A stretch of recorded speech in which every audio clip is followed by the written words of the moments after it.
So here we are, Rugby World Cup final week. In just a few days' time, it will be New Zealand versus England in front of a full house at Eden Park. And I'll be there cheering on from the stands. It's a historic moment for the sport, and you can feel it in the air around here. I'll be spending the week celebrating the past, present, and future of women's rugby in New Zealand and all around the globe.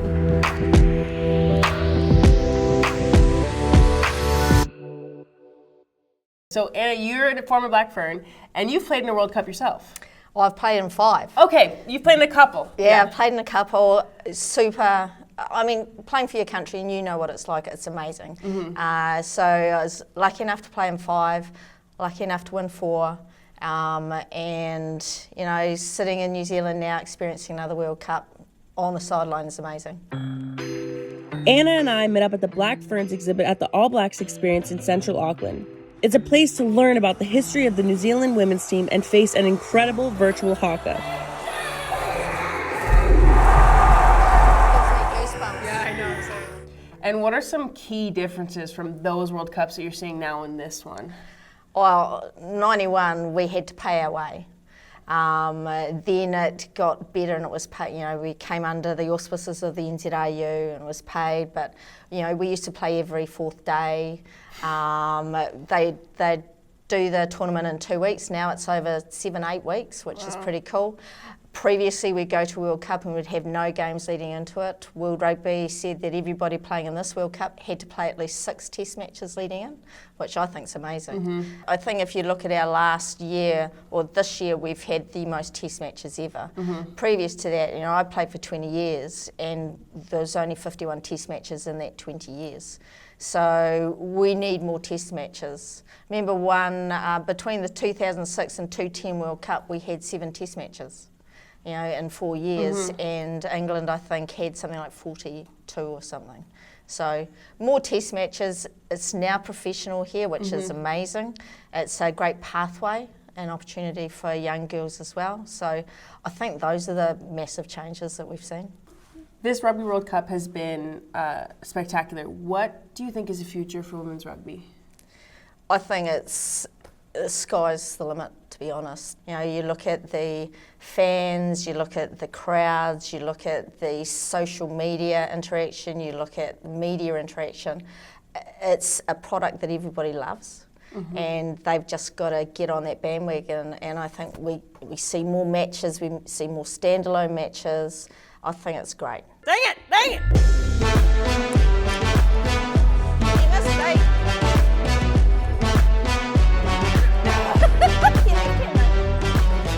Anna, thank you for taking me around today. You're an absolute legend and you still got the skills. Just hanging in there, but it was fun. Thank you very much.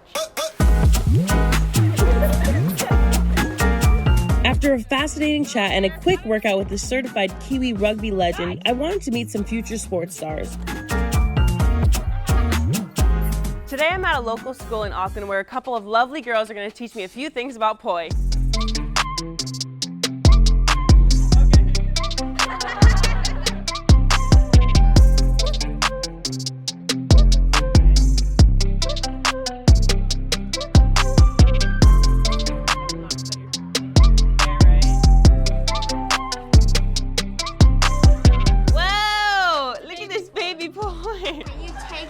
All of these poi to Eden Park and give it to the fans. What a fun day, and I'm leaving with a couple of souvenirs. So I've got my poi. Now all I needed was a lesson from a master. What is poi? Well, this little instrument here nowadays is used as a dance implement.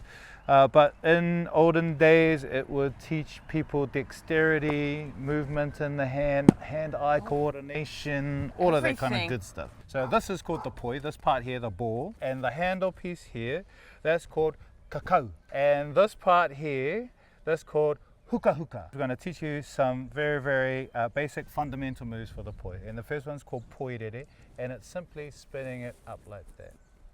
The next one is called purichia. When we do purichia, we go 1, 2, 5, 6, 7, 8. Yeah! 5, 6, 7, 8. Grab. Okay. You're going to go 1, 2, 3. Yeah? 1, 2, 3. Yeah! Only took 50 tries. We did it. So here we are, just a few days out from the biggest game in the history of women's rugby, and I've been invited along to celebrate just how far we've come. Now it's time to suit up, leave the GoPro at home, and check out the Women in Rugby Summit. I'm here at the Women in Rugby Summit, and it's so cool to be in a room full of people so invested in our sport from all over the world. I'll be doing a little talk here where I'm going to speak about my brand and how I've grown. USA Rugby Sevens player in 2020 Tokyo Olympian Ilona Maher has become the first rugby player, man or woman, to hit 1 million followers on TikTok. Pretty beautiful. Must be on a team of women who are just themselves on a rugby field every day.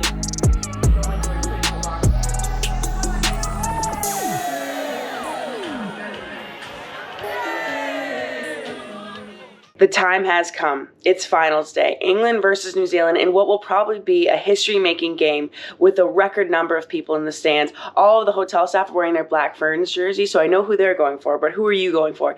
I'm so excited to be in that stadium, seeing all the support for women's rugby and seeing just how much this game is growing and going to continue to grow. Let's go to the stadium now. Where is everybody?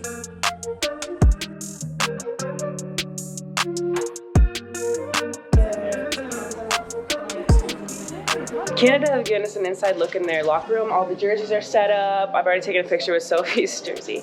And then they have snacks set up. These girls are ready to go.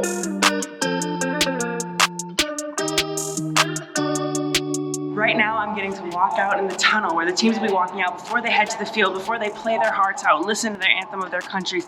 This is going to be an important day for rugby, for women's rugby. These stands will be full. It's going to be an amazing day, a history-making day.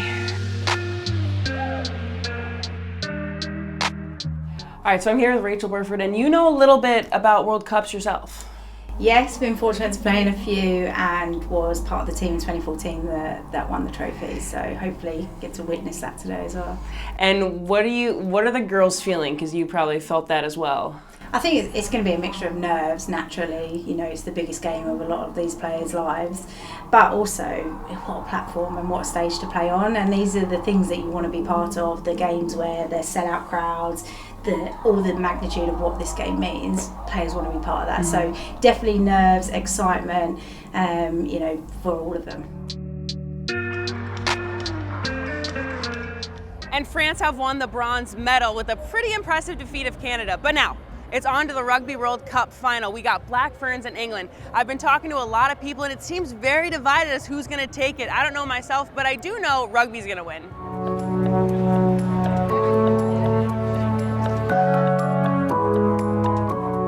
The defending champs Black Ferns take on world number 1 Red Roses. 5-time Rugby World Cup champs are taking on a side that's on a 30-match winning streak. A repeat of the 2017 World Cup final, a sold-out Eden Park. What more could you ask for?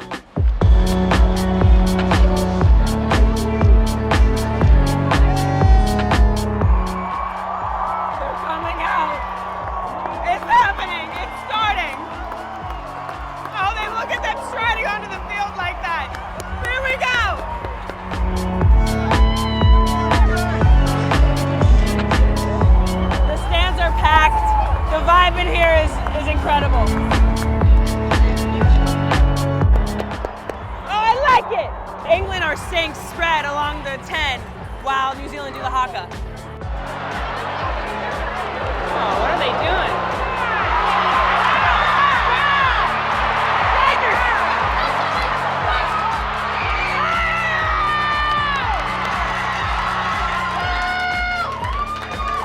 I'm gonna bite all my nails off. Oh, I think it's short. Oh, just off to the side. England are giving Portia a lot of space to do some things. Oh, God!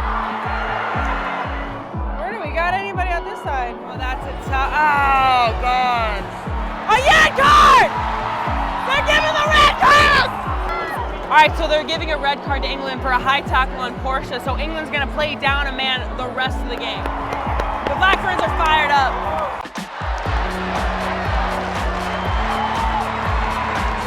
England just barely missed a conversion. It hit the upright, so it's 19-7 right now.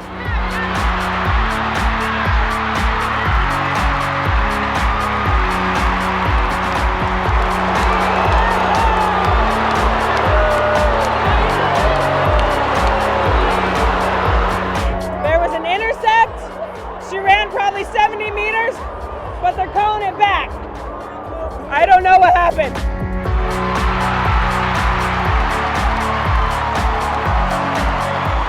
England lead 26-19, but whatever one team scores, the other team answers right back. We have 40 minutes left of exciting rugby. Let's go.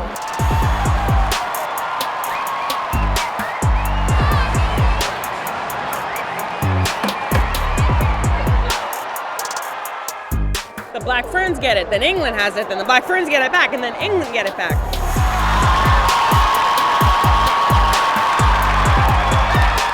A minute and 20 seconds left. Still up by 3 New Zealand. England have a line out right on New Zealand's try line. Most likely they're gonna maul it over. This is big. This is big.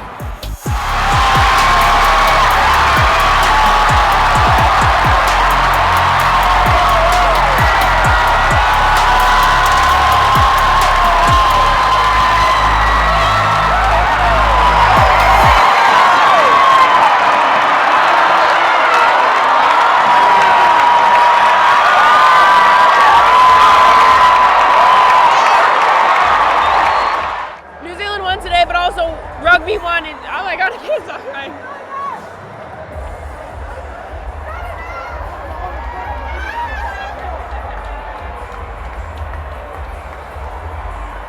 I know what it's like to lose, and it just like, oh, it's so hard. And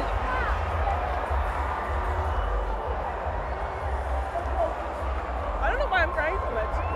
Both teams put on such a good show, and it's just showing you like what rugby is and what rugby can do. And I think this is just the tip of the iceberg for us. Like, selling out, there's 42,500 people here. The most people at a rugby game, a women's rugby game ever. There's so much more to be done, but these women on the field are absolute trailblazers, and England and the Black Ferns, I mean, that's just, that rugby is entertaining for men and women, for anybody.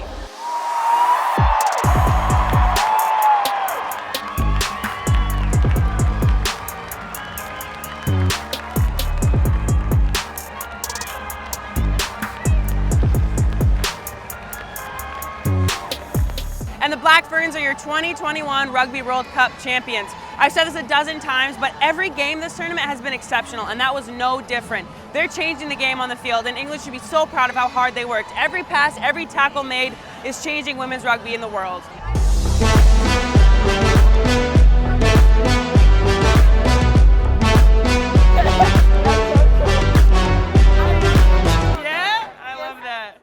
I have finally made it back home to San Diego. Travel wasn't too bad. I slept on most of the flights. I unpacked my bags, took a shower. I'm hanging, getting ready to go to bed. But I had this weird feeling of like sadness, like leaving the World Cup, leaving Auckland, because it was so amazing. It was so fun and exciting to be there as history was made. I can't wait already for the next World Cup. I have to be there. I have to be in England in 2025. New Zealand, you were spectacular. Auckland, you might be one of my new favorite cities. I'm happy to be home.